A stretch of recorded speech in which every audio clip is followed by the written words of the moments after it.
At Ritual, we're celebrating all moms this Mother's Day, current and aspiring. So whether you're looking for fertility support, natal choline, or our best-selling clinically backed prenatal, we've got you covered. Find your Ritual. Go to ritual.com/podcast and for a limited time, get 40% off your first month. These statements have not been evaluated by the Food and Drug Administration. This product is not intended to diagnose, treat, cure, or prevent any disease. Based on net sales from industry data, including Nielsen IQ, Stackline, and Numerator as of Q4 2024 and top 5 products. Ladies and gentlemen, welcome to Wrestling Art with Chris Things. Ray! Do the hammer lock. I do the hammer lock. Ray! Do the hammer lock, you turkey necks. Yeah, do the hammer lock. I do the hammer lock.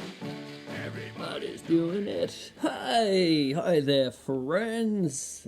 Fancy seeing you here. This is Wrestling Art with Chris Things. I am Chris Things Brian, wrestling art guy and interview man. That's what I'm doing today. Yes, it's the final return of our Wrestling Art Curator edition of the series. These are probably my favorite ones that we do. Sometimes it can be a little bit hard to line these things up, especially with me being down here in Australia. Been talking to wrestling artists from all over the world, but I have one that I'm very excited about today. I am interviewing a gentleman that I got to spend some time with on my recent trip to Mexico, Portaveritas, just a very amazing artist and amazing guy as well. So kind and giving. And he was so welcoming, incredibly welcoming to Kaylin and I when we were over there. I've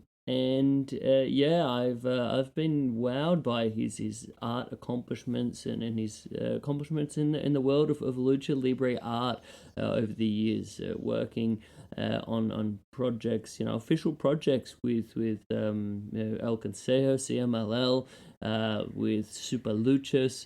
And doing some really cool comic book stuff more recently that I'm very excited to talk to him about, as well as a whole bunch of cool work with actual luchadors in terms of merchandise and that kind of thing, and even like designing like some actual like luchadors like masks and looks like.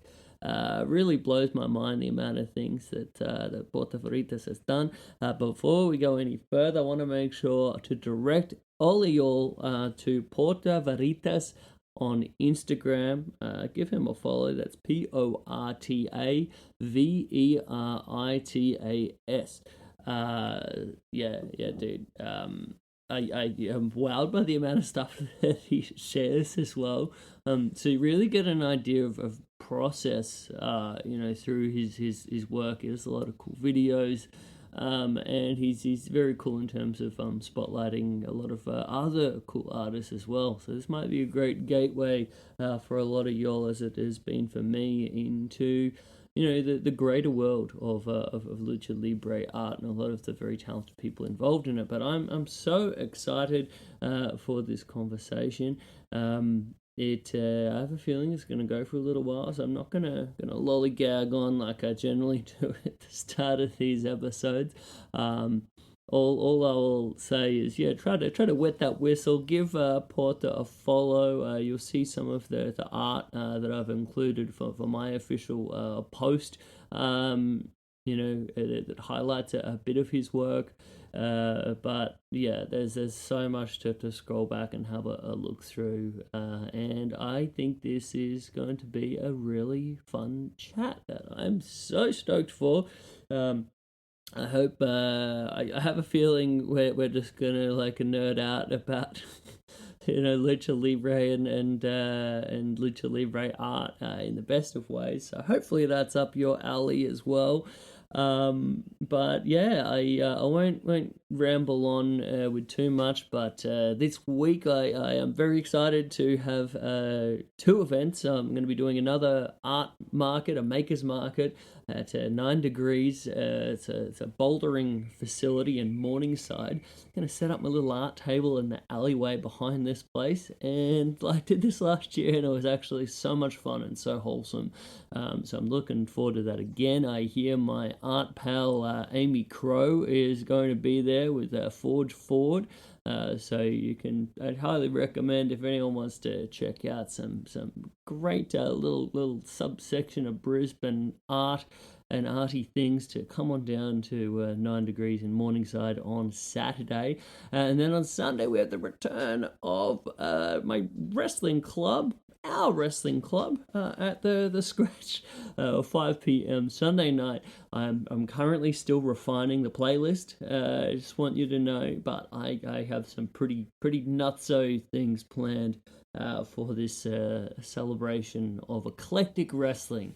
That is Wrestling Club. Come one, come all, everyone's welcome. I'm excited about building this community up of different people who have who get into the nerddom of this wonderful thing. But that's about it. You can keep up with my stuff at Chris Things on Instagram, and christhings.com.au is the place to go in terms of my website, to be able to follow my stuff, read up on some stuff, just go browse through that gallery, or buy some things. I've got all sorts of stuff, all the matches of the week that we talk about, a bunch of original art pieces, my brand new small original series. I've just started posting that with a little old Vader piece, if you'd like to keep that a gander. But I think that's enough. Let's jump into this interview with Portaveritas. I'm very enthused.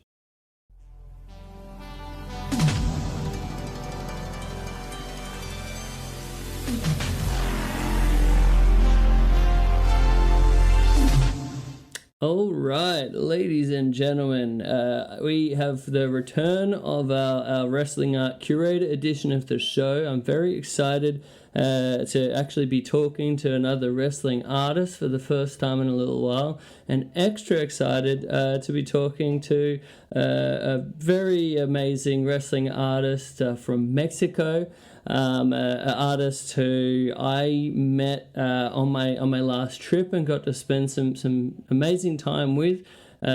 Someone who I originally met through Luis Hernandez's Desde la Tercera Cuerda podcast. You provided the translations, but I'll introduce Jesus Antonio Hernandez, aka Portaveritas. I'm so happy to have you on the show, my friend. Thank you. It's a great honor to be here, and also because of the conversations that we had. The funny thing is, like, I never expected to become the translator for your visit, but at the end we started talking about many things, so it was great. So thank you so much for the opportunity. Oh my gosh, my pleasure. I want to thank you as I did before, like from the bottom of my heart, of making our trip such an amazing one. Yeah, man, I think it's very cool with this kind of stuff, because we both I think we get along like quite well from like a personal kind of like level. But also, I am amazed by your work and your accomplishments within the field of Lucha Libre art or wrestling art. And you've accomplished some amazing things, man, and you have some very exciting things coming up in the future. So I'm very excited to talk to you all about that, and also just be nerds and talk about Lucha. So you tell me where we start, and let's start talking. Sure. I think I always try to start at the start for people as best we can. So for me, I think I always find it fascinating to hear about how people originally got into art. Your earliest memories of drawing or painting. Were you into art as a child? Yeah, I was, but it was kind of like funny because the first person that discovered that I had like some kind of talent for drawing or this kind of skills He was my kindergarten teacher. I don't remember, Miss Gabi, Miss Soto, I remember. So she was so kind to talk to my mom. And my mom did something very interesting. What she did is to provide the specific timing and the specific, how can I call it, colors and this kind of crayolas, everything. So I remember the image that I have every time that everybody is asking me the same question is, I used to be in a kindergarten that it was downtown. So my grandmother used to take me after the time was off. So we used to go to a market. So in the market, we used to have this kind of like ice cream. And also we used to go to a kind of a store, a newsstand, but second-hand comics. So I used to check them. And then when we finish that, we take the bus and we go to the neighborhood we used to live. The funny thing is that when we entered to the house again, my mother was cooking. So what she normally did was to place a carpet, put it a radio, and she put it some children program, and she provided me a notebook and crayolas and colors. So that was like my first approach to art in a way. The best thing that I can say about my parents is that they never stopped the dream. They didn't understand. They were always like, what is he doing? Because probably right there in your country is not happening like what happened right here in Mexico. Right here was very difficult because if you wanted to dedicate yourself to drawing, first of all, they don't understand. And in my case, I wanted to be a comic penciler. So it was not like an easy task. But at the end, my mom and my father, they never stopped the dream. They never told me that, or never scolded at me. So it was like very simple. The decisions that I made in life. At the end, I decided to study architecture because in my innocence, I expected or I thought that it was the kind of drawing that I didn't know. So basically, I studied a career that I never dedicated to, but I have all the knowledge because of that career. That is the way that I normally produce my work. I really have I see or I feel that the most important for me is research. You can dominate or you can speak about any topic if you research it. Sometimes I know that the ideal thing is to leave it, as we were talking many times in the past. Like the funny thing with lucha is like you don't understand that till you start going to the places, till you feel in love with what is around. Not necessarily wrestlers, not necessarily the arenas, but it's more about like the ambience. You saw it. I mean, maybe also my question is for you, like, what were your impressions? Because you had literally the best and the worst of Lucha Libre Mexicana in your trip. How was your experience at the end? Yeah, man. I think I tried to say a little bit on my podcast when I first returned from Mexico, that you see so much variety in Lucha Libre. From visually, from the beautiful, amazing sights of La Catedral, of El Consejo, and getting to actually see Arena Mexico in person, and the lights and the grandeur of it, and then completely contrasting to my final show in Zona 23 in a junkyard. You can't get more contrast than that, but both were amazing in their own ways.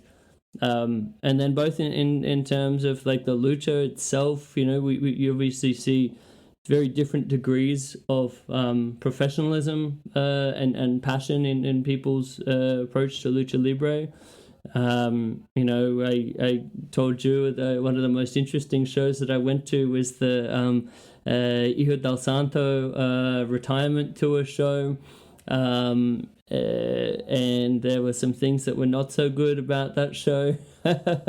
Some things that were very, very cool as well. I will never forget getting to see L.A. Park for the first time wrestle in person, and Dr. Wagner Jr., like two of my all-time favorite luchadors.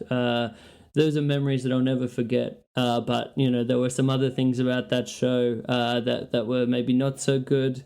There was some things on that show that were quite disastrous.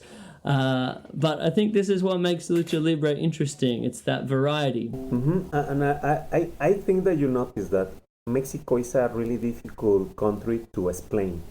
You need to live it, you need to be there, so you can contrast the information that you have from your childhood, but also what you learn. But I'm referring to this because, as I was telling you, I was not born into this kind of love to luchas. I mean, I started when I was 35. So it means that 15 years ago, I was literally illiterate about lucha. But as I was telling you, I think that because of the research and the process that I had, I learned to respect what we are doing because it's very difficult to portray in drawing in lines, but also it's also difficult to transmit the emotion that we have. I mean, and that is one of the things that I really love about you. You and I, we really love lucha.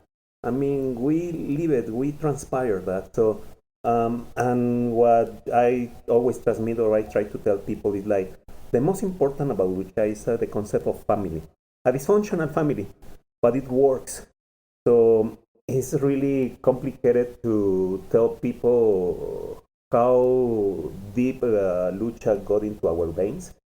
But we don't regret. I mean, we learn to respect people in all the spectrum, because you notice that the funny thing is about lucha right here in Mexico is that you can be rich and you can love lucha. You can be extremely poor, as the places we were, and people love lucha. So and they learn, they understand. The funny thing is, like, for us, it's our second sport. So it's complicated, but also very easy to understand as soon as you realize that, as I was telling you, it's a family, it's a way to respect, it's also a cultural thing, because we are immersed in this kind of, like, I don't know if you notice that Lucha Libre and Mexico is colors. So it's something great, something I'm really glad about the things that we have done over the time. Yeah. I think you've touched on quite a few things there that I want to make sure we discuss during our chat here. But first of all, so you mentioned 15 years ago was when you started more pursuing Lucha Libre in your art. And so you mentioned you went into architecture as a profession. And that's similar to me. I always loved wrestling and drawing it and making art of it. But there was a point where I thought, I need a real job. I can't make my art to earn money in a reliable way. And I went into graphic design.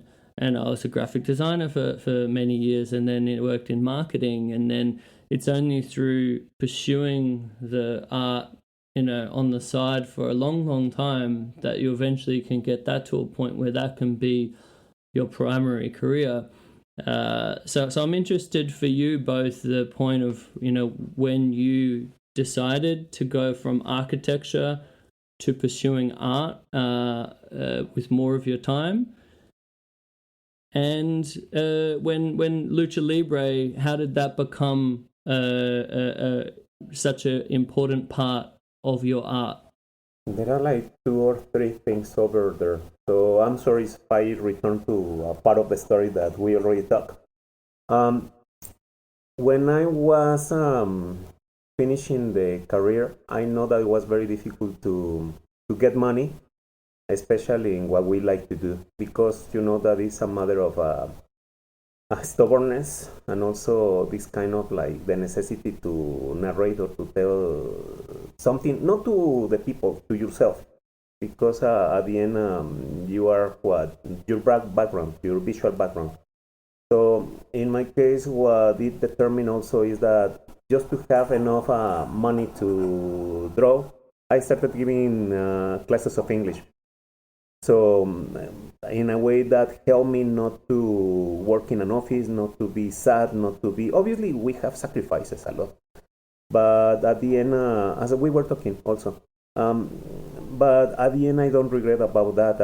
I feel that I took the right decisions. So as soon as let me tell you the story that I normally tell in people in Spanish.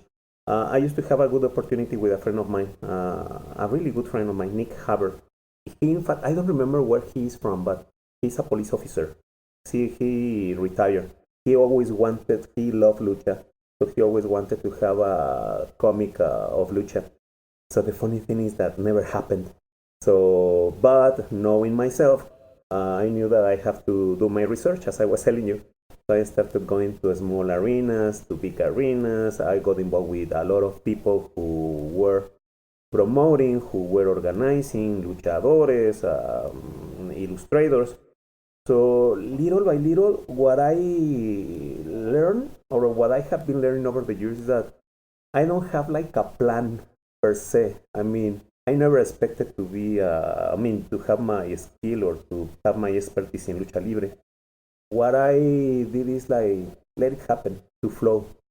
So I started learning, I have been having like a great opportunity to work with many people, with respected people. So I started designing and drawing with another friend of mine, a good designer. His name is Beto Lopez. In one moment, I'm going to introduce him to you. He's probably one of the best Latin American designers of lucha. So we were working together for the arena in Querétaro, that is 4 hours away from Mexico City. It's probably the fourth city in the republic, in the country. And I don't know. I mean, I never expected to have this. I never expected to have this respect to lucha.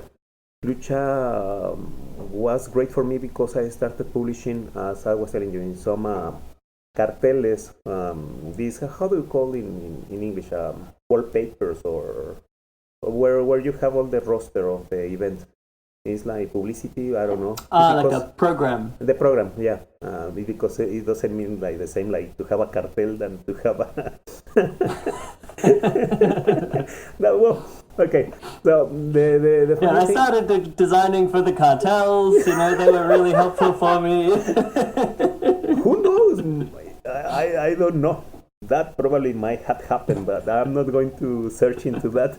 So the great thing is that I started with that. I started having some covers for some lucha books.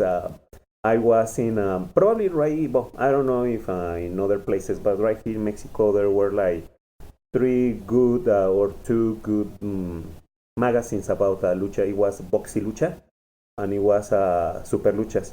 So Ernesto Campo, yes. Jose Miguel Alba Marquina, my little brother that is Everardo Ferrer, they contributed. I suppose that is right. Well, if not, you understand the idea. They helped me to be published there. They nurture. They have like this kind of like annuals every end of the year. So we were some illustrators involved. So I don't know, probably the prestige came with that, and I started with mostly everything that I have done over the time. We have even designed luchadores that are working professionally right here. I continue working with some luchadores that I respect. I don't know, but you saw it. I mean, when we were in Zona 23, Aeroboy was very kind. I mean, he's a very good friend of mine from long time. And he was kind to help us. He was, he and other wrestlers that I have worked with have been really nice. So as I was telling you, I respect too much the effort that means to be a wrestler, or the effort to start a show, a lucha show. It's it's risky because you never know what is going to happen. And as we were telling, a funny thing is like to admit that at the end in Mexico, and you saw it, probably the business is not lucha per se. It's what is around. It's the selling of a beer, it's the selling of t-shirts, toys, a mask, so even the photos. So I mean, there is business for everybody. The only thing is that you have to be open to see where you can make money. But at the end, even knowing that it's a good business for some people, that doesn't mean that it's a good business for us, the ones who illustrate for Lucha Libre, and you know that we were talking about it. So Yeah, it's a fascinating idea. I spoke to another artist, Shining Wizard Designs. He has done some really cool stuff. He actually has a new book out that's very cool. But we were having the same conversation about the part of the illustrator or artist within professional wrestling, and as an industry, and sort of like finding a place for your skills within the world of professional wrestling, and it can be a strange thing, you know. Myself feels like a lifetime ago when I wanted to be a professional wrestler myself, you know, and I wrestled for like 5 years, and you know, in my mind, I was never as good as I expected of myself. You know, like lucha libre is very difficult in terms of a skill to learn. And as is art, you know, I would say there's some similarities there, but I think that the key is finding what you are good at, and there are a lot of different roles that can be part of this world, and sometimes it just takes us some time to work out what our place might be, and then how our skills can be translated to this. So yeah, I had Super Luchas on my notepad to talk to you about. To me, that is if people don't know a lot about the world of lucha libre, that is a super prestigious magazine. I remember when I first went to Tijuana, I really wanted to buy an issue of Super Luchas. And the website is also a big thing, the Super Luchas website. So I think that is an amazing accomplishment for you to be able to work with a publication as famous for Lucha Libre as Super Luchas. So I that was something I wanted to ask you. Did you have a real a feeling of pride when you got to do this, because you knew this was a very big deal? Yeah, but it's because, well, you know me. I can say that I try not to feel that I have accomplished something enormous. Because as I tell everybody, I mean, at the end, I worry about simple things like to pay the rent or to pay the water bill. So it doesn't make sense that we feel that we did something incredible for in the perspective of others. When in yours it was like because sometimes, and there is something that I have been thinking recently. I'm starting getting some kind of similar feelings to other legends of the medium, and I have exactly the same question that you asked me. Um, I was asking them that they were feeling proud. I feel proud of what I have done, but you never may make consciousness about that. I mean, you feel, and I'm answering the same way that my teachers or the people that I have been talking from the past, they did never realize what they were doing at the end. I mean, if you ask Gayur, or if you ask Pegaso, if you ask Caviña or Painter, all the Mexican best illustrators from Mexico, um, they were working. So you never know what your piece is going to be, or what is the one that is the best. That's why, and I don't know, I wanted to. Well, I tell everybody that I am enjoying a lot what I am doing. I'm trying to be as playful as possible, but I never know what is going to hit. And also, I don't really care that much because, for example, right now I feel that we have like an enormous something good is going to something great is going to happen with the tarot that we are going to have. We are developing the major arcana, so it's going to be sold this month in one convention.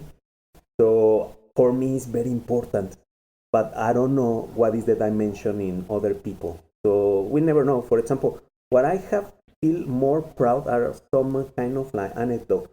And in my case, I remember a lot that when we were having this kind of like propaganda or programs, We literally, with some friends, we work with the posters, and we glue them so over the walls and everything. So I remember that I feel very very very proud because they were people. They tried to tear down the poster, or they were to get it in a way. They were talking to the people in the arena if they can have some posters for them to keep. So that's the sensation that I feel kind of like happy and proud. How you and now it's happening. I'm getting old, or I feel I'm getting old. So I can see now people, 20-year-old people or 30-year-old people coming to me and, oh, I know your work when I was young, and I remember, and I was expecting to see your art, and you never realize that. I mean, you feel happy that in a way you are working drawing, because also the big part. I mean, it's very difficult to survive or to get an income drawing or illustrating. So I mean, I feel proud, but I cannot say like, oh, it's because I have done many incredible things.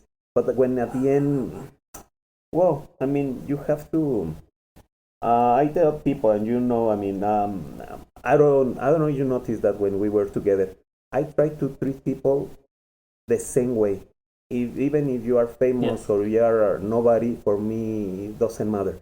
I mean, I like to treat you the way I want to be treated. So I don't know. I think that is the most important thing. Like, to enjoy the ride. That is the thing that I am really happy. I mean, I know that I'm very conscious that I need to enjoy what I am doing. And the little keys that I have done to cover that is like, literally, I try not to draw or to illustrate a luchador that I don't like, or I don't like how the luchador works. So I try to be convinced of what I am doing. If I am not, and gods are telling me something, I prefer not to enter. Man, I have turned down many offers because of that. Money is not important. It's very good to help you to have some kind of mobility. But at the end, I respect too much my ideas. I feel that to draw or to get involved with lucha libre art has to have a concept, has to have an emotion involved. It has to have a message. So I don't know. Probably that is the most important in lucha's work. Yeah, I agree. I think there's something very interesting about the. I think you touched on a point that's been in my mind recently, of so we say about like being proud of an accomplishment, and I think it's important to be like that. But also, I think the greatest killer of creativity, and real creativity, is having too much pride or too much ego sometimes. I think if you get really like it's a weird thing, because I think confidence is important. You need to have confidence. You need to be brave with what you're making. But there can be a point where you can be too much like in your ego and in your head, and it can make you stop making work that is as brave and is as fun and playful is a great word that you used. I think it's so important to be playful with your work and with your creativity. And sometimes having too much of an ego can kill that playfulness. So I think that's something that I constantly have to remind myself of. You know, I walk a fine line where sometimes I have imposter syndrome, you know, where you think, oh, what am I, doing? How am I in this position? I'm not good enough, these kind of things. And then you have other times when you get like this bullshit ego in your head, and you sometimes think like, oh man, I'm really good. I did really good at this. So I find it's a constant balance to make sure that you are, not speaking too doubting of yourself, but also not being too much ego. So this is something at the moment that I'm like trying to find a good balance, I think. This also our nature. I mean, you're a nice man. You're a fine man, amigo. So what we need to be aware is to defend ourselves. Literally, it's not about the ego. It's more about like we have a special vision. For example, I mean, while we were talking, see what sometimes drawing a piece that you never expected how it's going to end. What you did the drawing with Consejo, what happened? It changed everything. I mean, now you are going to have an exposition right here in Mexico. So, I mean, sometimes people see, and another thing that I have seen or I understand is not about what you feel about your work. Sometimes it's more about what other people feel that you are, or sometimes they notice things that you are not even aware of. So it's more about like, okay, you are grateful to what they say, but you don't have to. You don't have to be a step by someone. I mean, that is the only thing that I try people or friends to. I always tell the friends, defend yourself. I mean, at the end is your work. At the end is what you like to do. If other people don't like it your way, I mean, there are plenty of. So relax is more about like being nice, but also sorry, be with this kind of like guard. I mean, you cannot make people make you feel like you are not doing something great. At the end, work pays off. So that's what I have learned by the time. I agree. I think for me, I constantly have to remind myself, and this is what I always say to other artists, the most important thing is to enjoy the process and enjoy what you're doing and enjoy creating. And sometimes you have things where you get very nervous about the work that you're doing, or you might question yourself, but you always have to remind yourself to enjoy the making part, because if you're not enjoying it, why are you doing it? Mm-hmm. Also, another thing that I try to tell friends, especially people who dedicated to drawing or illustrating, because sometimes they ask me for advice. But first of all, I feel like I am not like the right person to be asked. But what I have seen is that basically it's more about this research and compenetration to what you are trying to say. So as soon as you respect that voice, and as soon as you don't feel that you are cheating yourself, that is the best way to feel that the illustration or the commission or the poster that you are doing is going to good hands. Because at the end, maybe sometimes we are also struggling with the money. So at the end, what I try is not to worry about money. If it were that the one that is moving me, I would have done so many stupid things, lucha related, and no, I don't want to. I see that with the things that I have done, little or lots of work, I feel happy. I feel proud, as you said. But it's a different kind of pride. It comes about like to have the liberty to work. That is what we are always looking for. Yeah, I think passion is something that we spoke about a lot, when I was, visiting with you and we were hanging out. And when I look at your work, I think that is the biggest thing that I see. And the thing that comes across the most strongly is that there's an authentic passion in your love for this that comes across on the page. And I'm interested to talk about that, because I think that passion is what infuses to create a style, to create your artistic voice, to make your art different from other people's art, because this is your unique passion, and it's not like you're copying someone else's, because it is real. So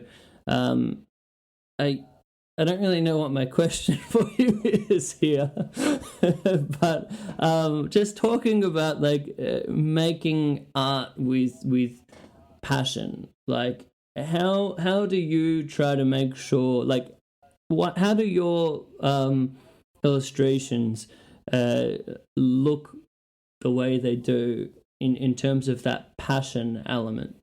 Oh, well. Oh my God, it's going to take us a lot of time. No, I'll try to give a brief explanation. First about the style, I'm going to be honest about that aspect.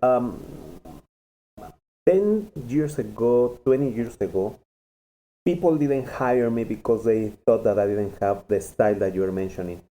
So what I have learned is that the style comes with the virtues that you have and also from the flaws. So what I have learned is not to obviously you imitate people. I mean, I can tell you what my work looks like because of the people that I like. I love Mark Silvestri. I love Milo Manara because of this kind of Italian line. I love Alphonse Mucha. I love this kind of illustrators that I have been able to talk to: Pegaso, Rafael Gallur, Aviña. So what you normally try is to try to understand how they work in their minds. Probably is the first thing. And the other is that you never know what moves you. For example, I'm going to give an example that happened to us, especially. There were images that come to your head. I mean, for you, it was to have these children working and cleaning over the ringside, and it was for you like kind of like the Zone of 83 show. Yeah, because you see that will be very difficult to happen in your country. But right here in my place, we are used to when you are really involved in lucha. But for me, the image was probably not that. For me, was the couple that were dancing cumbia. So that was amazing. I remember seeing when this was happening, like you were struck by this, you were like taking some pictures of the moment, and I did think that was very cool as well, because that is unique for me too. You know, I don't think I've ever been at a wrestling show where the music that is between the matches, like people are like dancing and having like a romantic moment, and like especially like wearing masks at the same time. Like it was very unique. The great thing is like they didn't give a fuck about people around. They were enjoying the music and the moment. So wow, I mean, as you said, it's like magic. You never know what is going to be the event. Knowing that is for you magic, that doesn't mean that it's going to be the same for people who is seeing the final product, that is the illustration. But you feel happy because you are representing that, and that, as you notice, and that is something that I care too much. I want people to see through my work and through my eyes what I have seen, moments, special things that I consider that people never pay attention too much to. Because, for example, I was talking to a friend of mine. He's a photographer. I'm not going to mention her because of respect, but what I have seen is that in her photography, or other photographers in general, they feel that the luchador or the wrestler is the most important thing to see over there. They have too much respect to the wrestler. And I have to be honest, I don't have that much respect to the wrestler. Not because of the work, no. Because for me, I feel that the ambience and the environment is more important. You saw it, I mean, these people chanting culero, all these kind of like Mexican bad words.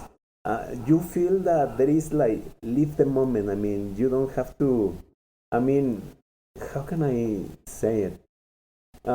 It has more depth in a way. When you are the witness of something good happening, and the good thing is it might be a small moment, a small situation, but for us is we value them. So I don't know. I feel, as I was telling you, when the more that you get into lucha, the more love and respect you have for people, and especially for the wrestlers, for the families. They have to have this connection. They have to have this respect to what they do. And as you notice also, one of the things that I don't like, especially when I am trying to represent what lucha is for me, I don't want to show the bad things. We talk about all the bad things that are happening here in Mexico, so I'm not going to mention them because it's not necessary. But I try to not to give like a nice face of what lucha is, no. But I really want to represent something that is like more honest and pure. As we were saying, children. The other thing that I was really amazed when we were in Zona 23 is the way that the wrestlers were signing the notebooks to the children. I mean, they were signing, and literally yes, they put blood over the same notebook. So it was like weird. Caitlin was also kind of like, what the fuck is happening here? The amount of times that she said, what the fuck is happening right here? Yeah.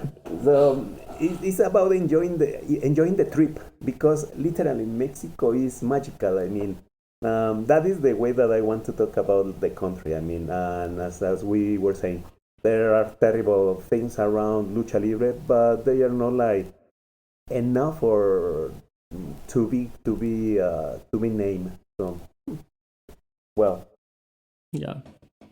I think that's a very interesting thing there, like the idea of, like, for me, the role of an artist is not to act like a camera where you're just replicating what exactly what you see with as much detail as you can.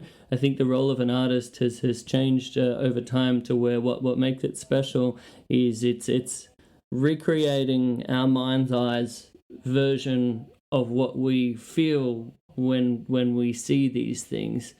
And I think that's what I love so much about making art of Lucha Libre, because it's like I get so excited by these visuals. And so that's what I'm trying to do. I'm just trying to maybe like capture that excitement in visual form, with maybe some different colors and like whatever things that are more like my personality going into it. But I think it's taking these moments and trying to visually communicate what it was, about them that maybe was so exciting for you. and also I see that in your work. I mean, one of the virtues that I have seen is that the faces of the people, the wrestlers, I mean, they reflect an emotion. Even this kind of like dripping that is in your work.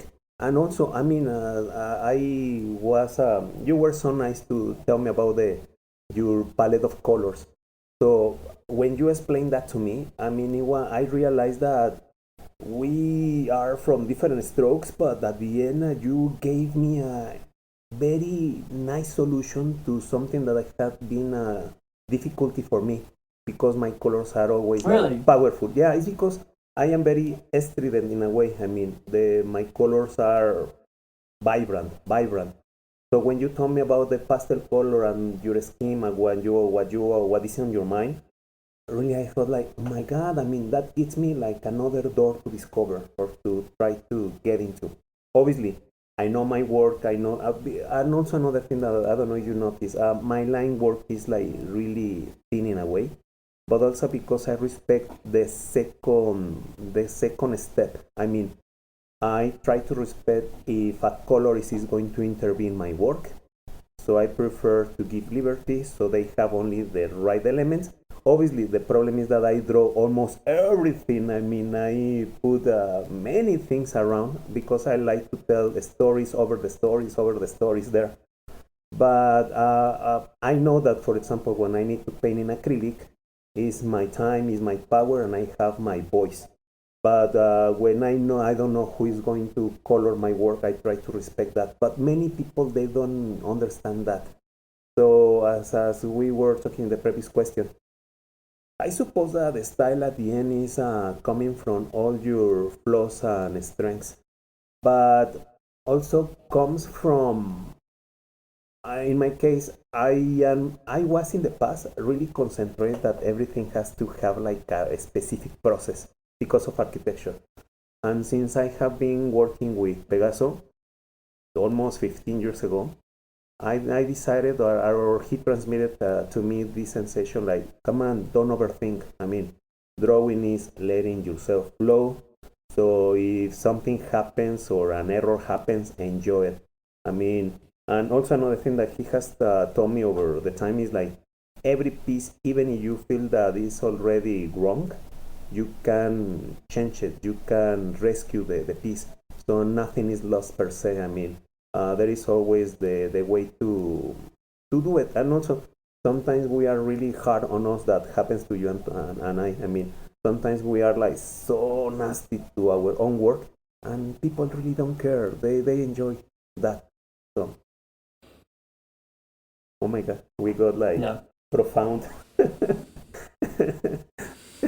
No, I think this is great. This is. I hope you know this is exactly what I was hoping for us to be able to get out of this conversation. You know, I haven't gotten to like 90% of my questions that I have here, but I don't care because I think this is the stuff that I find so fascinating and also like fulfilling for me as an artist to get to talk to another artist like yourself, who I have a lot of respect for, on the other side of the world. I just feel lucky to get to do this. So I am so interested in the idea of, these, I call them like Bob Ross happy little accidents, that happen when you create.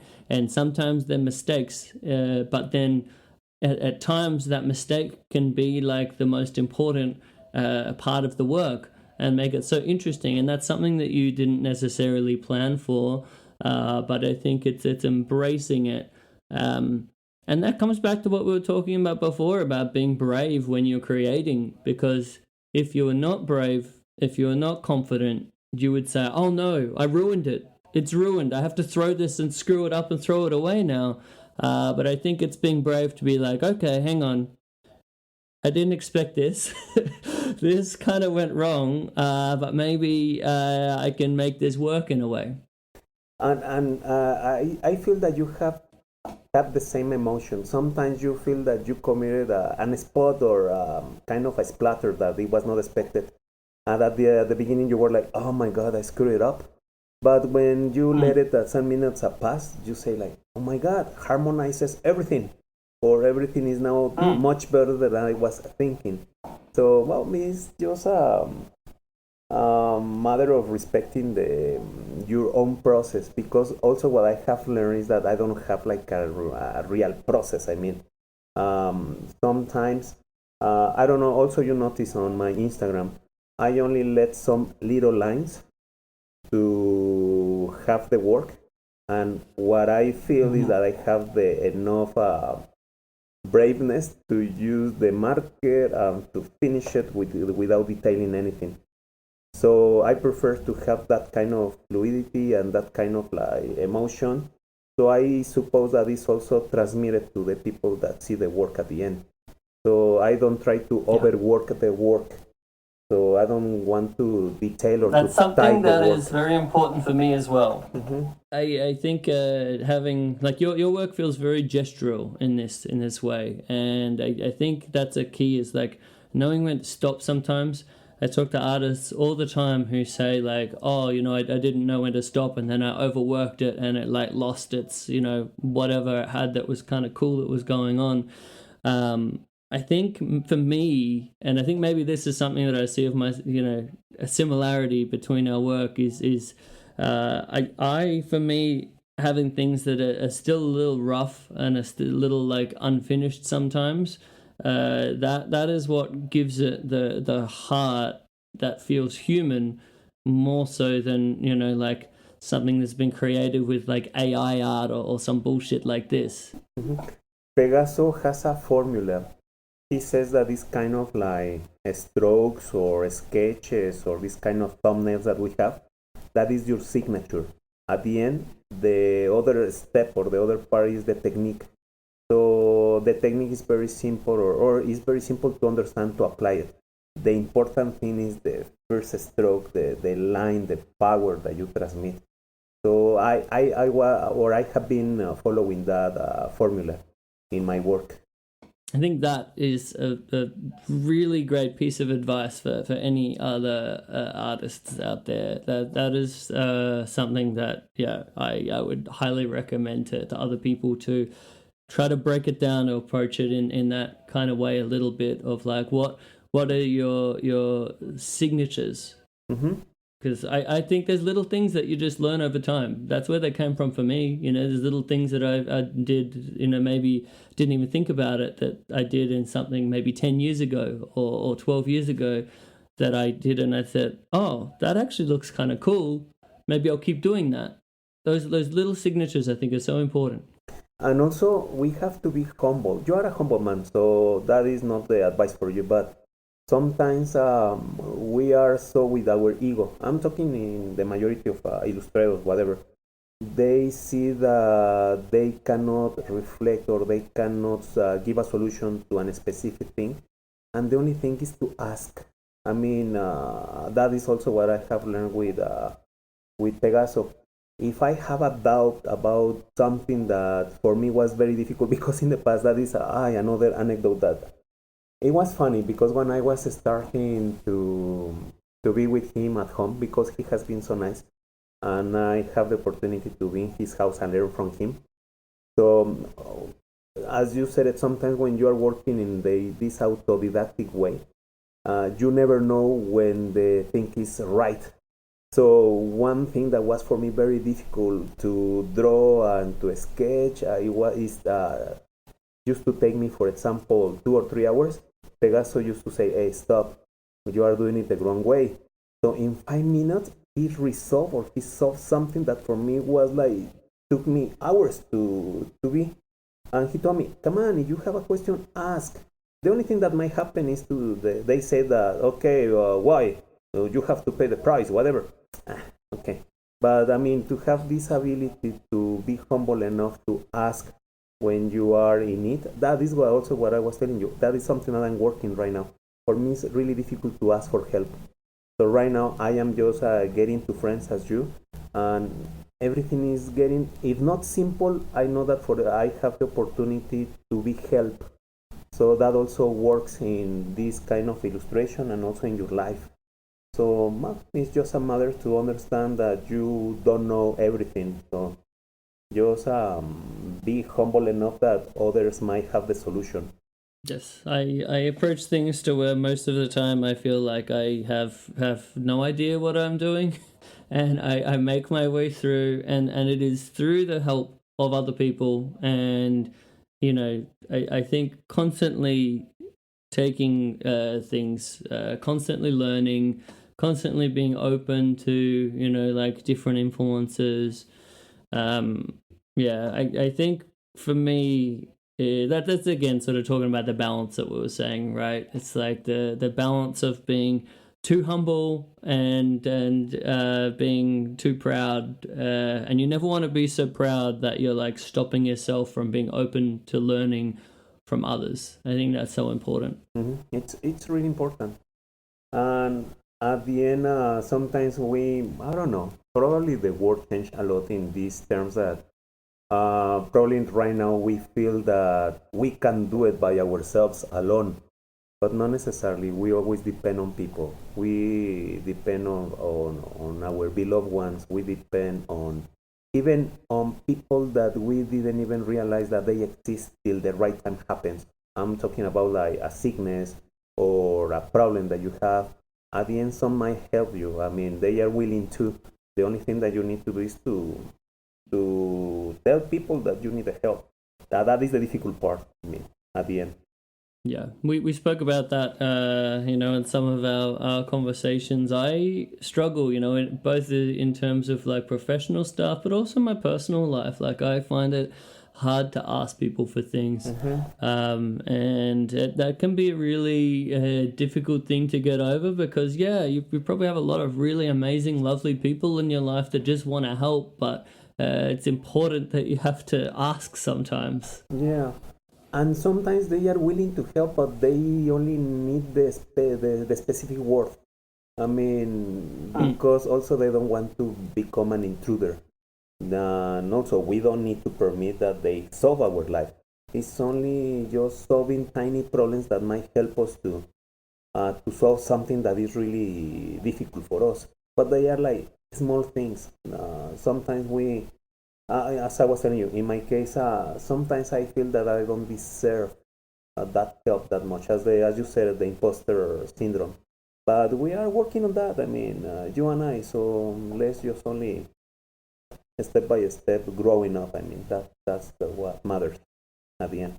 Exactly. I think the more we can help each other, and if I always feel very there is the imposter syndrome when other people ask me like for advice and things like that.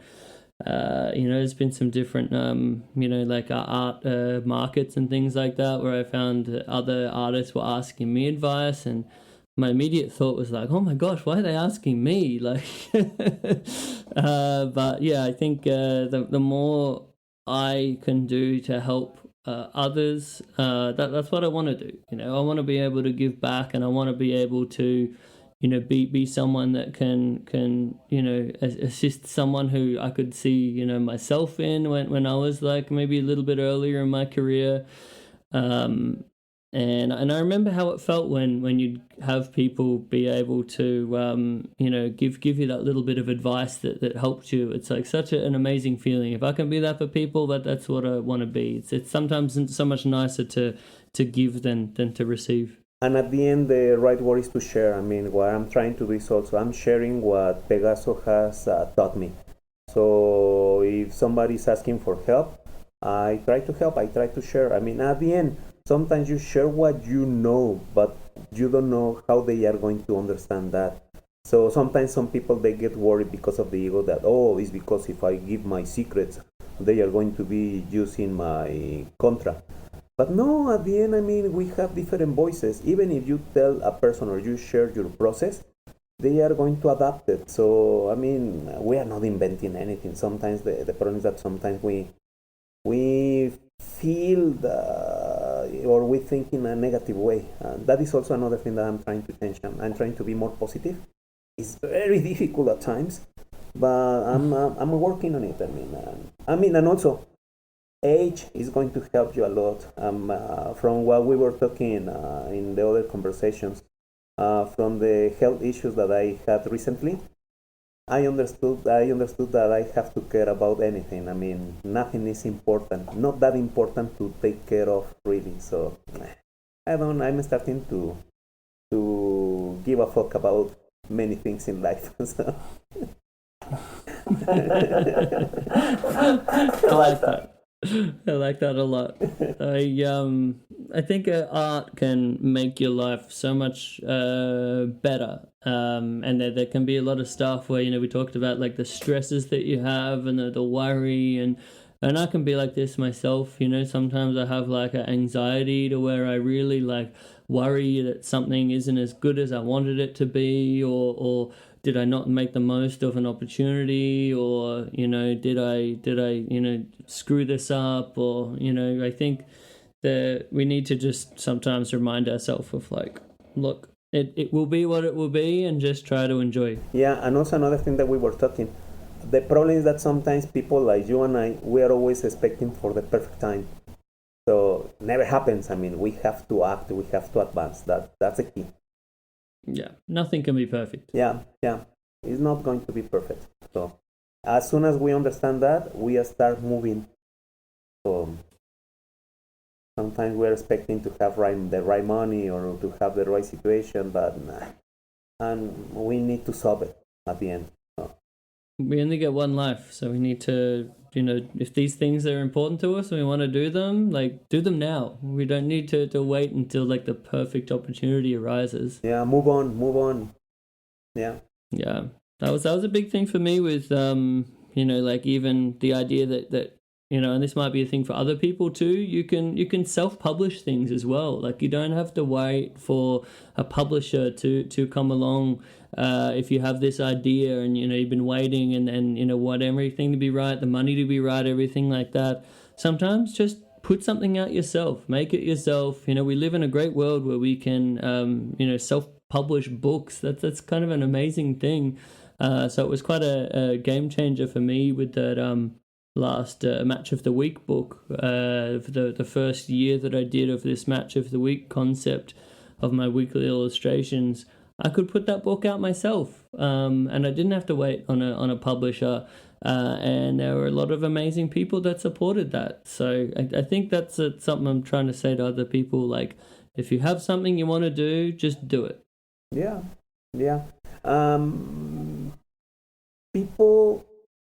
People is not stupid. I mean, at the end, they see when something has the value enough to help. So as you have understood, I mean, this work of auto-publishing first help you to be in the place and to take you to the other places that you deserve, man. So just give time to that. Thank you. I wanted to talk to you about comic books. So you mentioned earlier about the idea of like doing the line work, and then having someone else color the work and having to be mindful of that. To me, that's a very unique problem for making comic books and illustrating comic books, and I think that's so fascinating, because so you've done some cool stuff in the past, and you have some very cool stuff in the future that you're doing in the comic book world. So I wanted to talk to you firstly about like the place for comic books and lucha libre, because to me I think they actually fit together really beautifully. It's a wonderful fusion.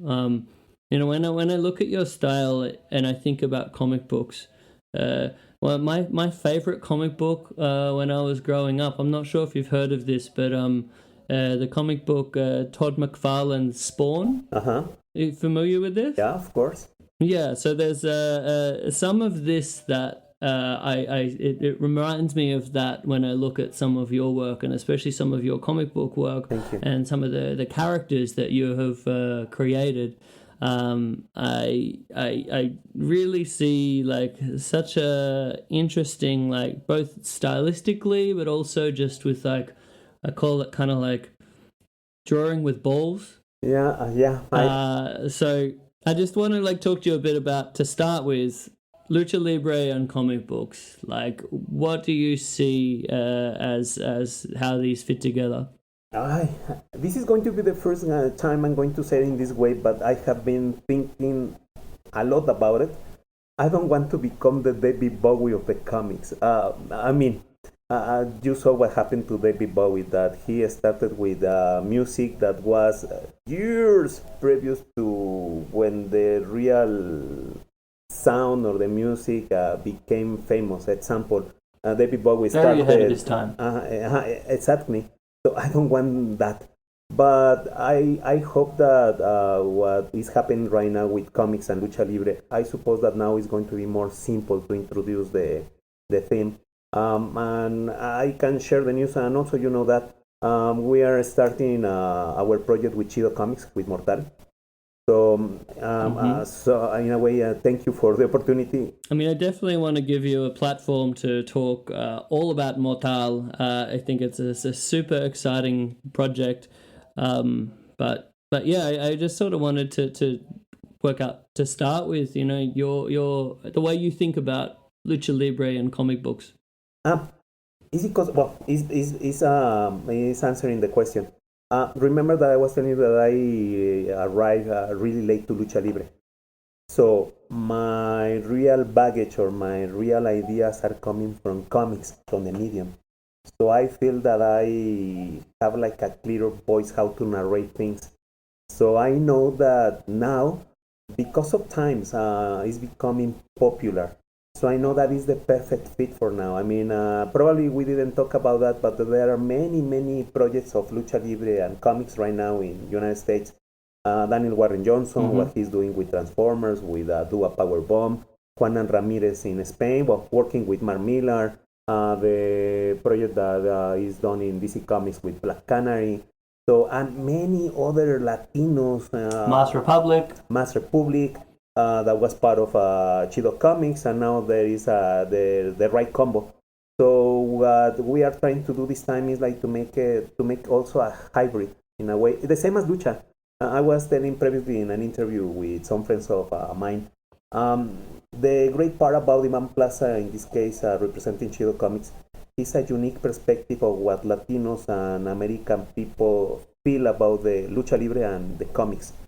And I have also my voice, so I know that is the perfect combo. So I don't know if I am answering the right question that you made, covering about this kind of like lucha libre and comics. For me, it's the perfect match. And also, we are not discovering anything new. I mean, if we go to the past, we have Sensacional de Luchas, we have many authors working lucha libre. For example, in my case, over the time you are going to discover names, but there is Aramburo, Pegaso, people, a lot of people that right now they are working for big companies doing comics, but they love lucha. I mean, some of them they even train lucha, but I mean they haven't taught people because they feel that it's like that it doesn't match. But I mean, it's the perfect blend. I feel that this is right now the right time to have many. Let me put it this way. Right now in Mexico, there are like coming three projects. Rulo Valdez is having a comic with Blue Demon. Máscara Sagrada with Sergio Rios and Edgar Tavitas. I am also, well, today the news word that I work on a pin-up with Máscara Sagrada. So, and also the Tarot of Lucha. So there are, and there is also like a compendium. They have like a homage to this Sensacional de Luchas magazine. So they created an art book with many artists. I love those old magazines, by the way. Sorry to interject, but like I have a little bit of a collection of some of them myself, and the classic Sensacional de Lucha Libre, incredible.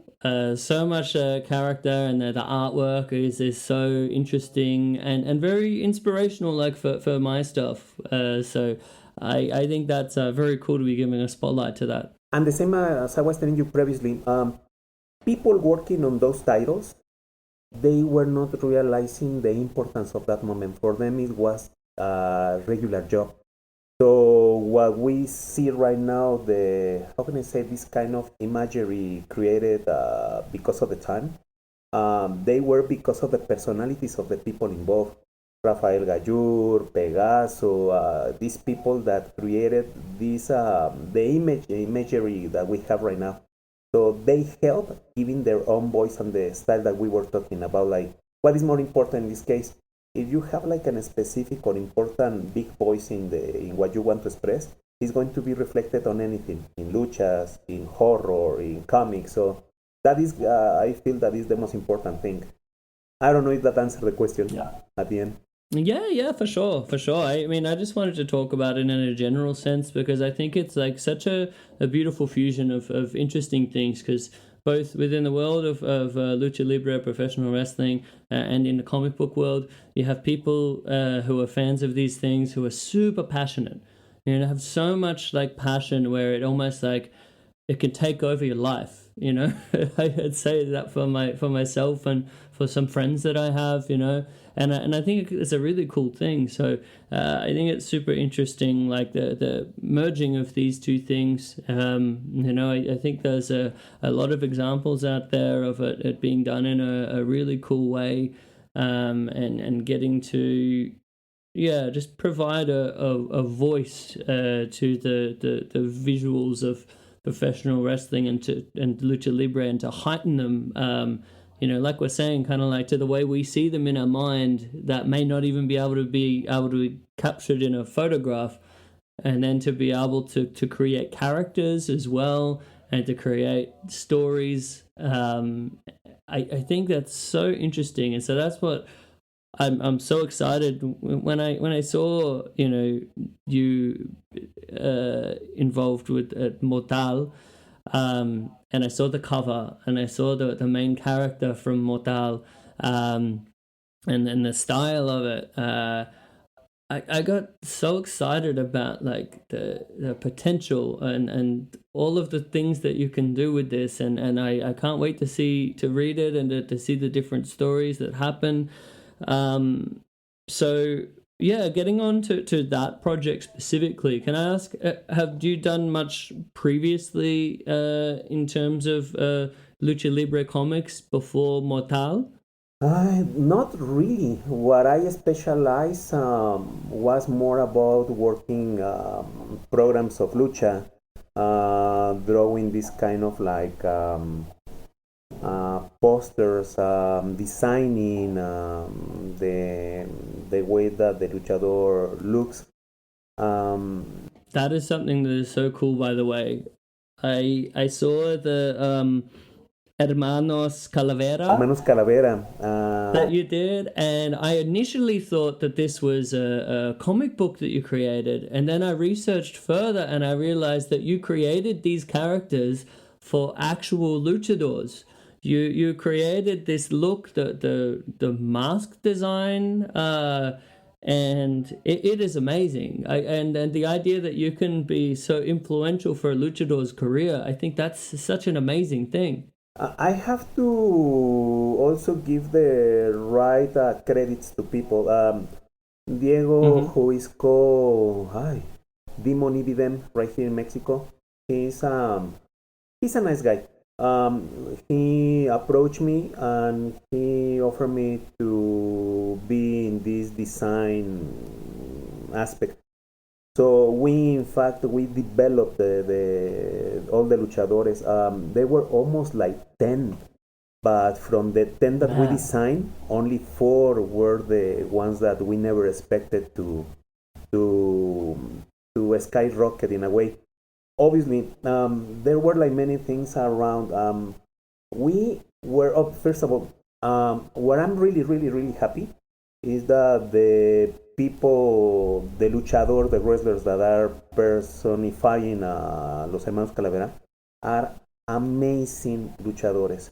If they were bad wrestlers, I would be like, oh my god, I need to hide this project. But they are amazing. The only thing that has happened to them is this kind of problems. They had a broken this part, broken arm. They had some problems with the knees, but they have all the right formation to do something in the industry. The only problem is that they have been only in the independent place, but also because of copyrights. Because that's another story that happened to us and Chido. We were almost to have the comic with Hermanos Calavera, but at the end there is a situation with the copyrights, and at the end it also helps us because we have another project that is called Shaitan that we are going to talk later on about that. And it was like, okay, we are not able to use Hermanos Calaveras, so let's provide something that is much better in terms of the visual aspect. So I was really happy, as I was telling you. You never expect how your work is going to explode. I remember that the only people that survive over there, it was Hermanos Calavera, Metalion, and another character that is done with the same a lion, I don't remember. And there is another guy that I remember that his name is was Bubu. Right now is a Panic Clown for AAA. So you never know who is going to remember. In fact, in a moment, because of those references, I was almost involved to work with, in one of the gyms these people are working. So the project just stopped. It was calling his time. It was like Lucha Attack, Lucha Madre with Diego and Demon Ibidem. So I feel that we gave like a little, how do you call it? In Spanish we say like nuestro granito de arena, that is like our grain of salt to the thing. And what happens to them is more about what they can do. And also emotional things are against the situation. The funny thing is like as soon as you are getting involved with lucha, you know, or you get in more confidence to the luchadores. And I know of firsthand that they have a struggle in many aspects: emotional, stress, depression, and also trying to solve little things like how to survive. So I am really happy of that, of what happened with Lucha Attack, and I'm also able. I mean, if there is a necessity to design or to draw a luchador and transform him or her, I am able anytime. So because you have to see also the qualities. We never expected that the characters done with Diego will be that powerful, but only because of the way they dress. The rockabilly, the punk aspect, skyrocket the concept. So I am really happy because we never expected that to happen to for what I thought it was like a simple job just designing something that you didn't realize how important was or is for some people right now. I think it's amazing to think how like these visuals can influence a character and influence the whole feeling of a luchador. It reminds me of some of the things I remember reading about Antonio Peña and the different characters that he created for AAA, or like when he was still involved with El Consejo. And these amazing, vibrant, visually distinctive characters that are like nothing else that you see, and how that can be so important to a luchador's career.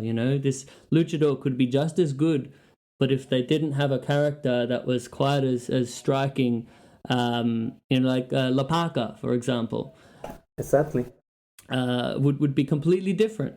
And so that's something that you can have some responsibility for, to like helping this luchador's career in this way, and I think that's amazing. Yeah, and also talking about AAA, when you see the characters that they made in their time, Máscara Sagrada, LA Parvo, La Parca, Octagon, all these kind of luchadores, when you see the origin, you respect more the concept.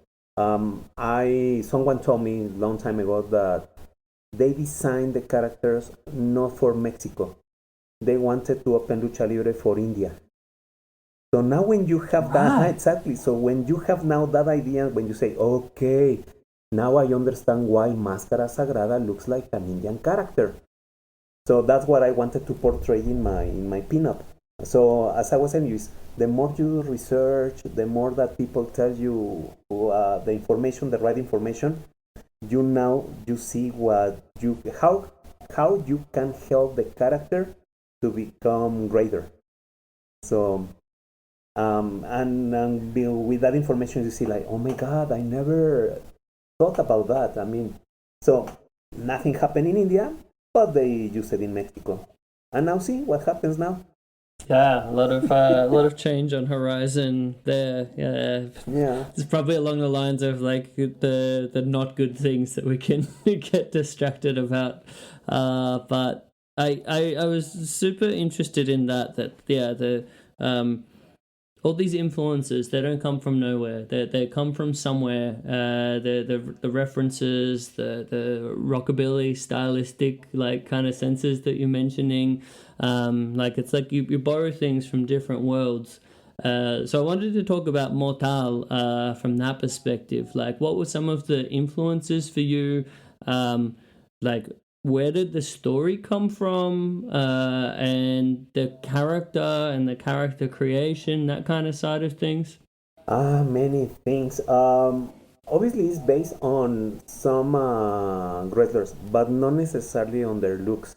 More about their character and It's an original character. yeah. So for example, for me, I have like a big respect to Averno, to Dr. Wagner, to this kind of strong wrestlers like I can name LA Park is one of them. Extreme. I'm mentioning some of my most favorite luchadors of all time right now. You're right. So it's more about their attitude towards their own career. So and the funny thing, as I was telling people some days ago, the character is based not necessarily on those luchadores. It's more about the character of one of my nephews. He was training lucha libre. Well, the family, well, they were training, my nephews and my niece, they were training for more than a year with a really good friend of mine that his name is Atómico, a well-known and recognized wrestler from Querétaro. So literally, because I am an architect and I am very nerd in a way, I was thinking, or I was trying to have a scenarios. So I was thinking, okay, you are going to become a luchador, okay? So I'm going to design your first mask so you can have your debut. So I designed that. And then little by little, the things started complicated in my head. So I designed his mask when he debuts. the mask when he enters to Consejo, the mask when he enters to AAA, the mask when he goes to Freedoms, the mask when he... So at the end, I had like a lot of information on the character. And the other thing that happened is that Mexico is really full of stories. And as I was telling some people right here, probably, I don't know if people abroad can understand that, but for us it's very simple. We are in contact to violence firsthand. It's very easy to, it's a violent country. I'm not saying something that is terrible, I mean, because that happens to you. At the end, I mean, but like what you see in a Mexican newspaper is very different. What you see in the front of a Mexican newspaper from like a cartel hit to what we would see in Australia. yeah, and obviously it depends on the place that you are. I mean, if you are into trouble, you are going to find trouble. That's the situation right here in Mexico. So, what happened at the end is I wanted to narrate many things that I know that had happened to friends of mine that are luchadores, or something that I was the witness of. So little by little, I developed this idea almost 12 or 13 years ago. And because of a necessity, the voice of Mortal was there. I wanted to auto-publish the character, but to be honest, I mean, it was really difficult in that time, especially in the money aspect. So the great thing is that at the end, Chido Comics and I had like, we were looking for a person to work for his comic. We were about to get involved. I mean, I even went to the gym and to have the photos of the tattoos and everything just to start. But we had a problem. He couldn't because he moved to another country and to another place. I mean, by the story, you can recognize who the person is. So we were this close. But at the end, it was like, okay, it didn't happen. It's going to happen in the future. But for now, we need to find something else to say. And I mean, I have to thank Ivan that he said, okay, now is the time of Mortal. So that is the short story that is happening. We have planned many things. What I'm really, really happy is that Ivan knows that I have already planned my life for the next 10 or 15 years involved with Mortal. I know that we can use the character to say something. And as I tell people every interview that we have, I don't want a comic or I don't want this kind of project based on Lucha Libre, but it's not based on Lucha Libre. People feel that it's a project of Lucha Libre only because they have masked people.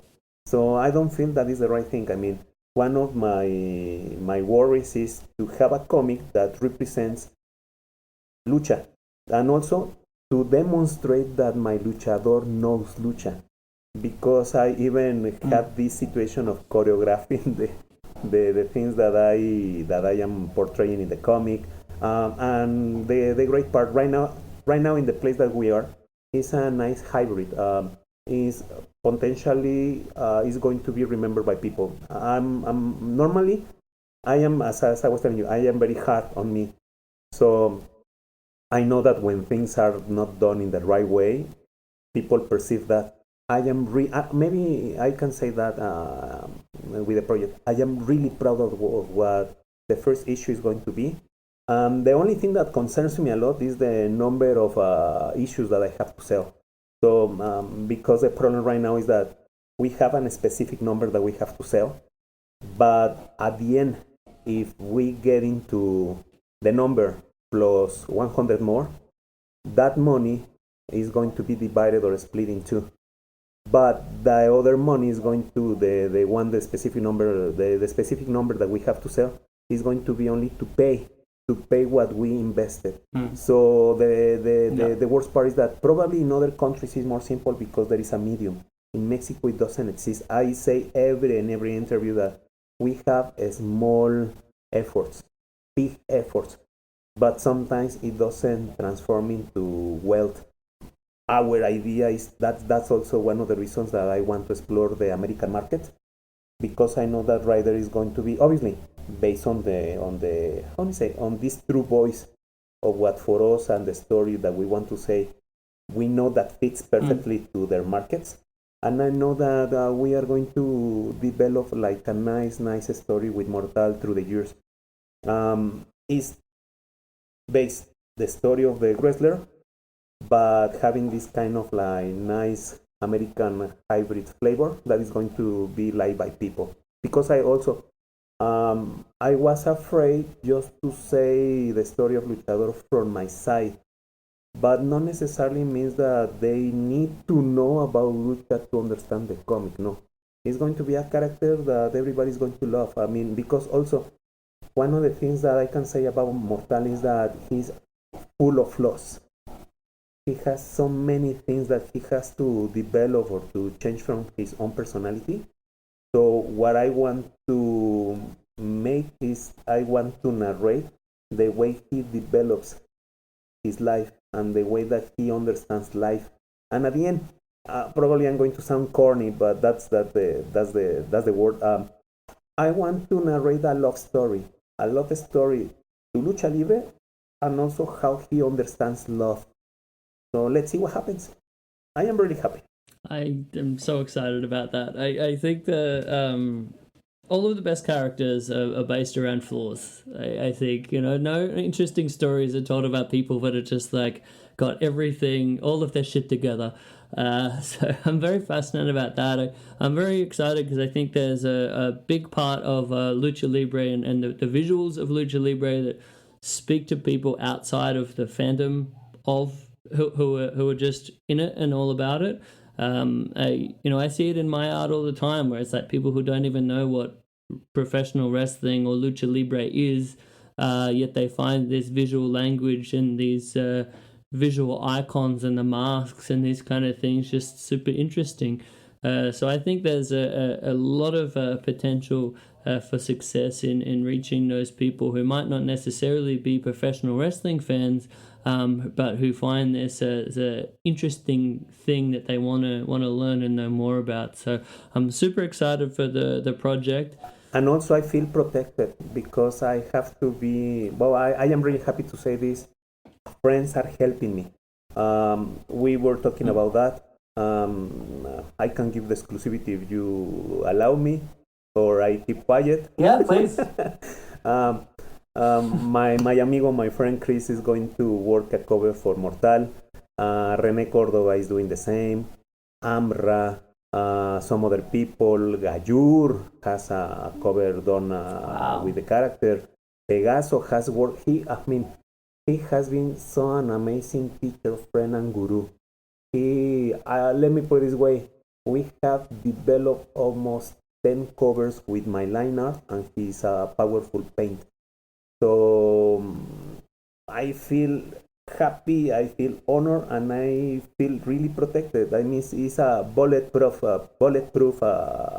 project from my opinion. I hope that people like, and as I have to say to people, I want them to enjoy the ride. Probably they might not understand lucha in the story, but the characters are going to be nice. You are going to see something on them that is going to catch your attention. I hope. Well, it is so my honor to have any part in this. So I was, when you asked me if I wanted to do a cover, I was like, of course, it would honestly be mean a lot to me to get to do. So I'm very excited about that. I'll obviously also be letting everyone know how they can get Mortal with the release. Even for myself, I can't wait to get like the Spanish language version, but I don't know if there are plans for like English language release in the future. Right now the release is going to be in English. We are going to work in the pre-order, so this week's I suppose that we are having a meeting with Ivan. Probably next one is we are going to be able just to literally to send the links to have the pre-orders. The only thing that we need to solve is, as you said, with this economical thing. Right now, the problem that we are having is the shipping cost. So That's the only thing. That is always a killer. Yeah, but we have our formula. We are in works with that. So we're going to find a way that people in Mexico access without being the price affected, and to have the area of the American market working in the way that it has to be properly. So I don't know. What I feel sometimes I feel like kind of like not afraid, but you have this sensation like in your stomach, but not in a bad way. I mean, you feel like the butterflies. I mean, like something you are not really thinking about the dimensions of what is going to happen. But we are having like a nice, what is the right word? Punch on it. So we are really proud. I mean, let me put it this way. Ivan Plaza has done a lot of work with Lucha Underground Comics. He started with the project of Luchaverse. I love that comic, by the way. I have all of the digital releases of the Lucha Underground comic, and I thought it was so cool. So I am in good hands, and we know that we are also protected with friends. So everything is going to be great, I feel.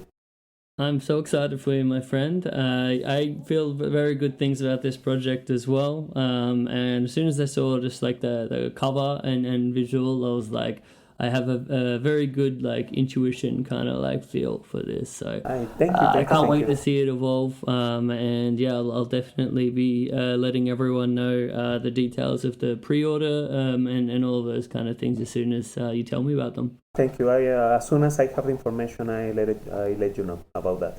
So thank you so much for the opportunity. Oh, no problem at all. But we'll definitely have to have you on in the podcast again in the future to get back to some of these other questions that I have many others that we didn't even scratch the surface of. Of course. But yeah, it was very important for me to get to talk to you a bit about comics and about Mortal. And I do have one last question for you. Perfect. This is one of my favorite questions that I ask, every wrestling artist. But for you, can you tell me who are some of your most favorite luchadors to draw? Wagner, Dr. Wagner. I'm going to tell you something that happens literally in the family. When we used to go to the small arenas or to Querétaro's arena, you go as a fan. So I used to draw things for Dr. Wagner, posters, whatever. But the funny thing is that he doesn't remember me. He doesn't really know who I am. But he remembers a lot to my sister-in-law. I mean, she was so involved and so passionate that in a way, Dr. Wagner never paid attention to me, but he paid attention to my family, to my sister-in-law and to my nephews and my niece. So that is one of the things I respect a lot of Dr. Wagner. I have seen him being an ass with some people, but I know how he treats people, my people. So I love the way he works. I love another that probably doesn't have the enough merit or hasn't really received the right recognition. Virus. Oh, Virus is incredible. Virus is an amazing... I've played his matches multiple times for the wrestling club events that I host here in Australia. And he's one of the guys where I think the really sort of more hardcore kind of fans who like Yaveo style, everyone knows he is amazing. But to me, I just want to like sing the praises of a guy like Virus to everyone, because I think he is one of the best luchadors going today. But see his story. He felt that he couldn't become like a nice wrestler because he feels like he's ugly. When it's not that, I mean, he's the teacher. I mean, the same happens with Negro Navarro, Black Terry that passed away some weeks ago. People that they know how to work. That is what I value more. I mean, I don't care about your attitude. I mean, if you cannot work with people, because sometimes that happens with Consejo. They fight, they wrestle but with the same people that they are used to. Sometimes it's difficult for them to adapt to other styles. So I appreciate when a luchador adapts to any style. That's why Penta, for me, I have seen his trainings. I have seen him training children. I mean, I'm really happy to whatever is happening to him, and he deserves more.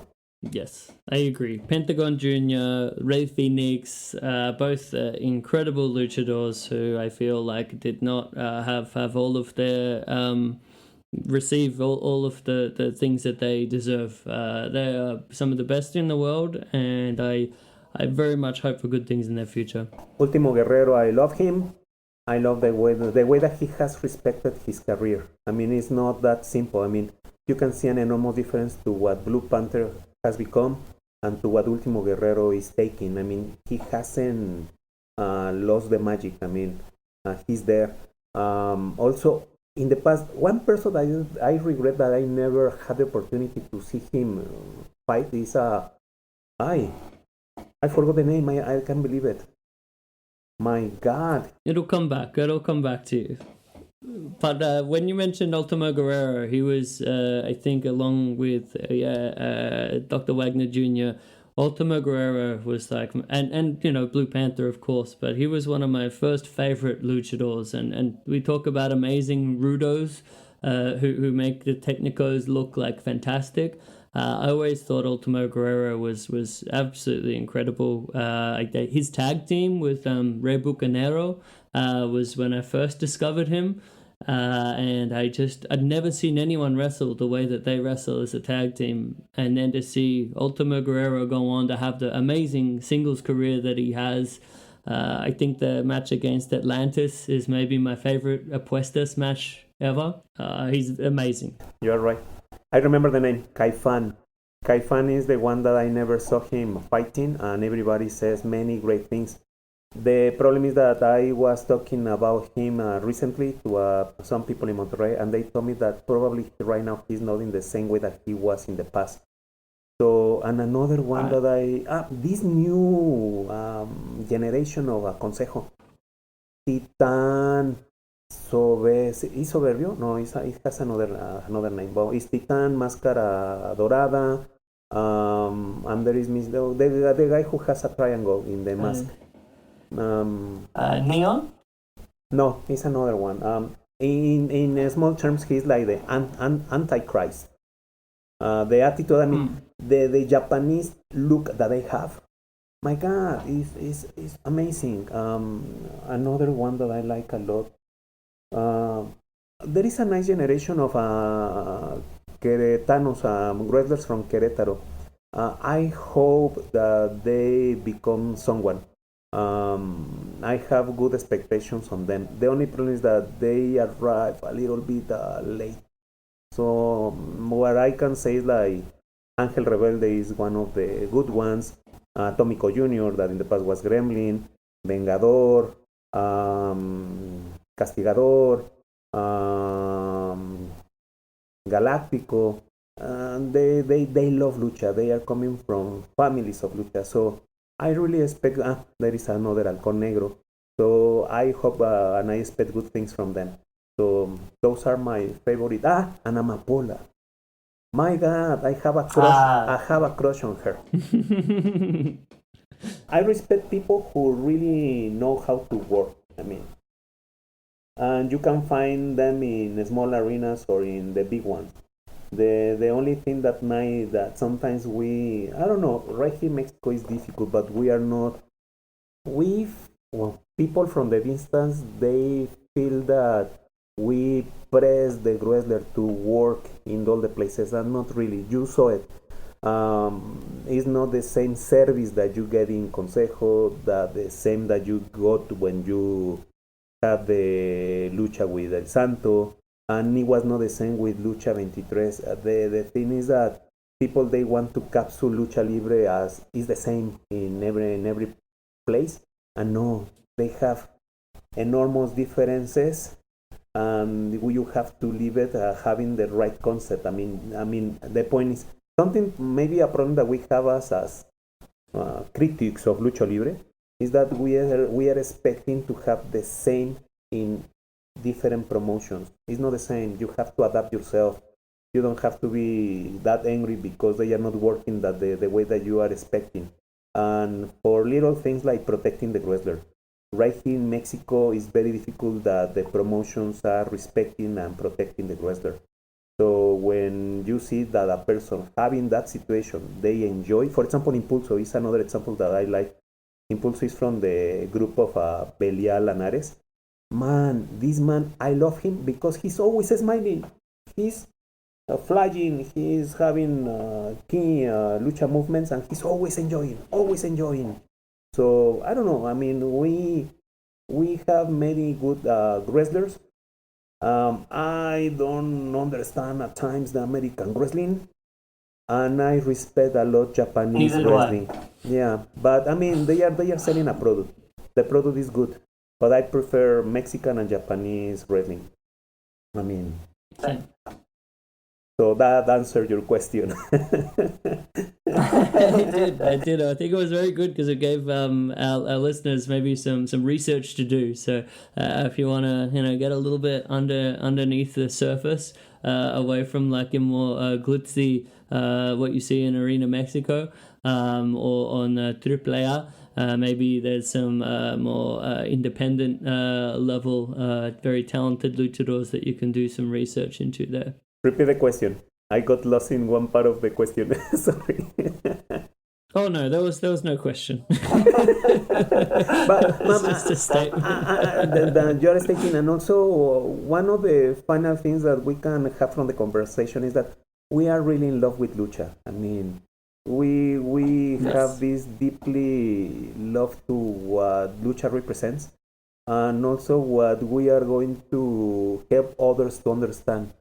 Because you saw it, even the nationalities to understand lucha libre from your perspective and to the perspective that I have, and I have to agree. I mean, for us, for Mexicans, we are used to.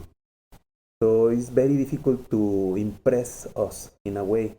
You've seen everything, especially when it comes to lucha extrema. Exactly. I mean, and I was telling you, for me, Lucha 23 looks a lot like DTU from Hidalgo 10 years ago.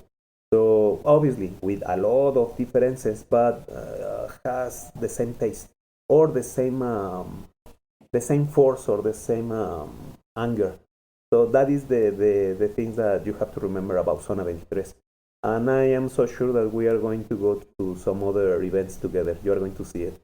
Yeah. Yes, absolutely. I would love that. I'd love to record maybe a next episode with you if you have the time where we can maybe talk a little bit more about Zona 23.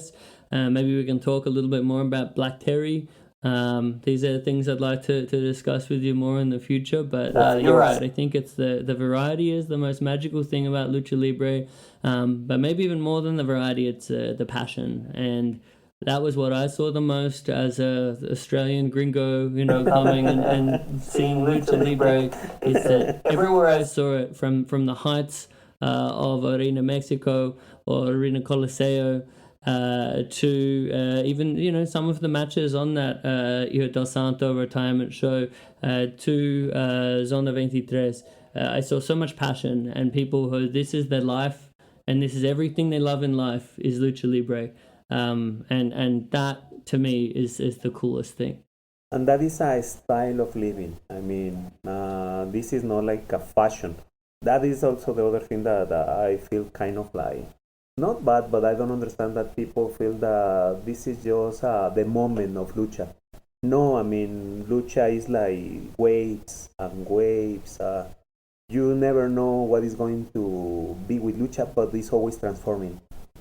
In a good way. In a good way. So great things are going to happen. See what is happening right now in the United States. I mean, they are finally taking advantage of the Mexican style. And it's going to be for years. Yeah. For years. So I am very happy to what is going to happen to Phoenix and Penta. I personally am very excited and interested to see more of the export of Llaveo style wrestling through American wrestling. I think there's been a celebration of these luchadors like El Solar or Negro Navarro, or Black Terry or Blue Panther or Virus. And we see luchadors, international luchadors like Zack Sabre Jr. or Jonathan Gresham, who wrestle in a style that I think is very much conducive to that. So for me, I have my tastes for professional wrestling and the things that I don't like as much in American professional wrestling. But I would love to see more of that style of lucha libre in America. Yeah, they are having now the best of what Mexican lucha or Mexican luchadores can share or show in United States. So it's a nice time for Mexican wrestling. Not necessarily for Mexican wrestling here in the country. We are going to have some problems with this situation that is happening. And basically because of the prices, as I was telling you, probably the main concern is that lucha libre has to be possible to get from people. You saw it when we were in Coliseo. We were in a pulqueria, then going to the place. So you see that it's not going to be that simple to enter to a show from now on. So let's see how it affects us in our country, but I am really happy to what is happening abroad. Yeah, I think, despite some concerns, like I do worry also about, the money coming in from WWE and TKO into AAA is going to be not a good thing for Lucha Libre Mexicana. I think there'll be some good things maybe, but I do have concerns. But I think at the very least, I think it's good that more people know and can celebrate Lucha Libre, and hopefully can then support Mexican companies and Mexican luchadores. Well, the way that I see is that WWE, well, now they are going to understand that they didn't buy a branch, they bought a brand. So there are not enough luchadores, and they need to construct the new generations. But that takes years, and WWE is not that. Well, let's see what happens. Really interesting to follow, but I would love to talk to you again in the future, my friend. Of course, anytime. I'd like to thank you, dude, so much. This has been an amazing conversation. Same. It's my honor. You said before we recorded that this is like your first English language interview for a podcast like this. That blows my mind considering how long you've been doing amazing things. But for me to be able to do that with you, very, very special thing for me. So thank you so much. Thank you so much for the opportunity. And I mean, this is going to be the first time of many that we're going to have talking. Okay, so thank you so much for the opportunity. So see you next time. Yes, no problem. Yes, make sure everyone follow Portaveritas on Instagram. I'll be including some links in the podcast description. I'll make sure to keep everyone briefed on the progression of Mortal and the pre-orders of this. But is there anything else that you'd like to plug, my friend?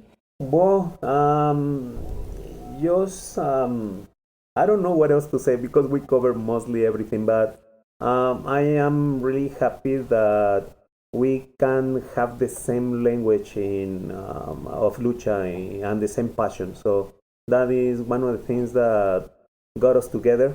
And I mean, I hope that I don't bore people. So I hope that they enjoy the opportunity to talk to you. So let's see soon. Yes, that sounds great. I'm sure people will. I know that if I was listening to this, I would get a lot out of this interview. I think there's some really, really good stuff, and I think if nothing else, it's a celebration of unique passions. Yeah. So I had a lot of fun, my friend. The same to you. So take care. Thank you, dude. All right, bye. Bye. See you. Man, that was so much fun. I got such a bloody kick out of that. I love that dude. There's sometimes where I'm thinking, like, is this really gone beyond the attention span of anyone else listening? And I really just talk in a very selfish way to some of these guests, really for my own fulfillment, my own enjoyment. But hopefully people get a kick out of that. Hopefully, I did justice to Portaveritas in that conversation, and giving a bit of a snapshot into his work and his life and his clear love for lucha libre and of art and of this thing that we both do, where we make art of luchadors. Somehow for a living. Porta is a dude who I just feel so lucky to have met. And yeah, I really just wanted to also give a shout out. I'm not sure if I mentioned it in the interview, but when Kellen and I were in Mexico, Porta, as well as Eric Jam and Luis Hernandez, traveled a ridiculous amount of time to come hang out with us, to come spend some time together before going to our first ever Arena Coliseo show. And yeah, that trip to Zona 23, to the famed junkyard, that is so I definitely would not have made it on that trek if it wasn't for those guys. And I'm forever grateful, and yeah, especially for Portaveritas, and just how loving and kind, and sharing he is with his time. So nice. So big old thank you for our chat. Hope everyone enjoyed. Again, make sure to be following Portaveritas, and yeah, we had some little breaking news kind of things in there. I'm very excited to be involved in a small way in Mortal, and doing a cover for the project. I'm very excited for where this is going to go into the future. I think it's very cool, as we were discussing. And yeah, I'll keep you all briefed on the details of that. And yeah, definitely feel like Portaveritas is someone who we'll be hearing from again, hopefully very soon on this podcast. And yeah, I'm just super stoked to feel kind of the reach of this Wrestling Art with Chris Things podcast. Spicing up as we you get to talk to people really from all over the world, and different perceptions of what wrestling art is, and different cultures. And yeah, I hope to continue broadening the horizons of this thing, and I hope you guys are enjoying. But yeah, I'd like to say thank you to you, for everyone who's lasted just about 2 hours on this podcast. My gosh, pat on the back. Thank you so much to y'all. Thank you so much to Social Suplex for allowing me to do this thing. I obviously do get a lot of joy out of doing it, and I'm very appreciative for having this platform. Socialsuplex.com is the hub of all of that, a place where you can find a bunch of other rad wrestling podcasts out there, from One Nation Radio to Keeping It Strong Style. There's the New Japan podcast with the young boy Josh Smith. We've got AEW match recommendation podcast, All Things Elite, Imps WWE Adventure, the Trish and Sarah podcast, Tunnel Talk, all of the things. So if you feel like more wrestling audio in your life, that's the place to go. Also want to make sure to give a nice little shout out to Phil Schneider and the Way of the Blade podcast. Yeah, he, as well as I, are ramping up for the big release of the sequel to Way of the Blade. the AEW edition of the Way of the Blade, celebrating a bunch of beautiful bloody wrestling matches from the early years of AEW, and years that were very close to my heart in terms of changing wrestling and broadening the American perception of wrestling from what it was for a very long time. I would recommend you, if you are listening to podcasts and you want to listen to some more cool stuff, to check out the Way of the Blade podcast. Yeah, Phil is interviewing a bunch of different people in and around AEW about this new book and matches and such of the new book. I'm very excited about it. I've been listening to a couple of them myself. I just listened to him chat to Tony Khan, of all people. That was actually so cool. Just hearing Tony talk with such a sort of passion about him being an actual, Death Valley Driver review wrestling nerd like myself, like Phil, like Dean Rasmussen. And yeah, I guess the highlight of that was the big announcement at the end that the AEW will be participating and presenting the next Action Dean show. The previous one, Phil and a bunch of Segunda Caída guys and Action Wrestling got together to put on what was one of the most unique and amazing all-around shows of WrestleMania weekend last year. So it's happening again, this time with AEW participation. I'm very excited about every part of this. So stay tuned for that, and I definitely need to be talking to Phil on this show about some of that stuff. Let's hope we can line it up in the near future. So that might be something for you to look forward to. But in the meantime, check out that Way of the Blade podcast. And I think that's us for this week. We're at 2 hours. That's enough here. But thank you again, and I will catch you next week. Please have a great week and enjoy.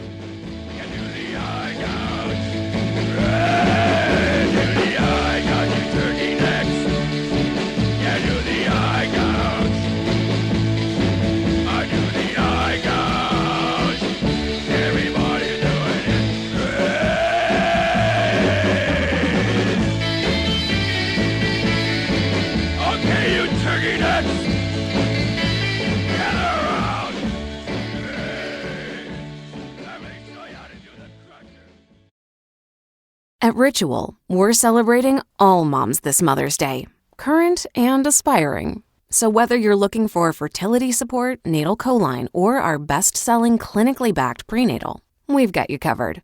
Find your Ritual. Go to ritual.com/podcast, and for a limited time, get 40% off your first month. These statements have not been evaluated by the Food and Drug Administration. This product is not intended to diagnose, treat, cure, or prevent any disease. Based on net sales from industry data, including Nielsen IQ, Stackline, and Numerator as of Q4 2024 and top 5 products.